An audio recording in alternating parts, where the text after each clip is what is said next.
slowly clearer and clearer, the way objects take shape at dawn. It was like a picture of some miraculous figure that appears before peace-hungry soldiers on a battlefield.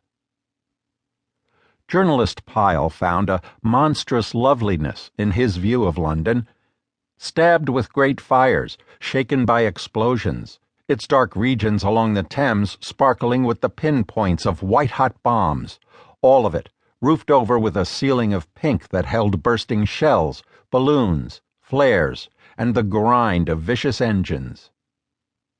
The Londoners Pyle encountered were stoic and heroic.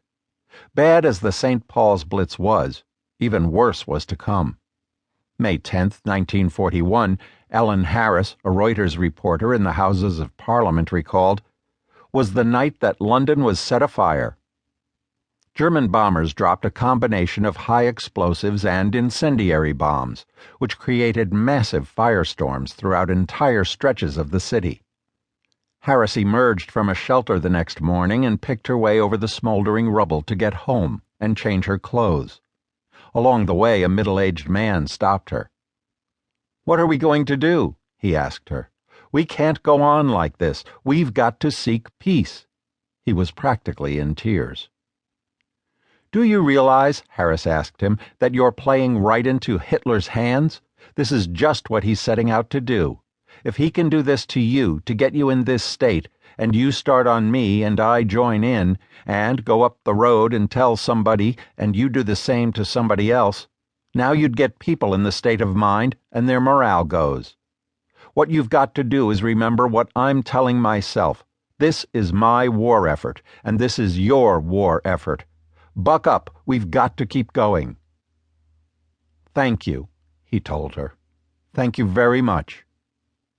And with that, Harris continued toward her home, wondering all the while if her home still existed.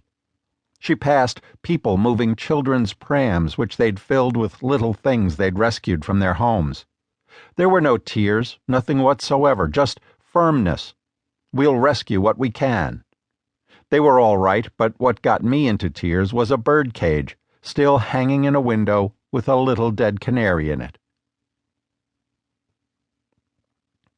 Democracy is finished in England.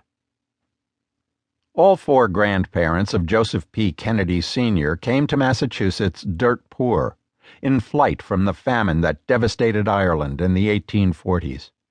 His father, Patrick Joseph P.J. Kennedy, set up in Boston as a saloon keeper, investor, and local politician, earning a level of prosperity that propelled his elder son through Boston Latin School and Harvard College. In 1914, P.J. married Rose Elizabeth Fitzgerald, daughter of Boston Mayor John Francis "Honey" Fitzgerald. Uniting two rival Irish-American political families, the marriage positioned Joe Sr. for a powerful life in politics, but he chose instead to continue the business career he had begun after graduating from Harvard. His first job in 1912 was as a state bank examiner, and he used it as a kind of postgraduate course in banking. In 1913, he borrowed from family and friends the equivalent of $1 million in today's money to purchase the controlling shares of Columbia Trust Bank, thereby becoming, at age 25, the country's youngest bank president. He went on to profit in real estate and, when the United States entered World War I in 1917, he secured himself from conscription by becoming assistant general manager of Bethlehem Steel's Quincy, Massachusetts shipyard, a civilian position deemed vital to the war effort. Not only did the new job honorably keep him out of uniform and allow him to continue pursuing his investments, it brought him face to face with a young Franklin Delano Roosevelt, at the time Assistant Secretary of the Navy.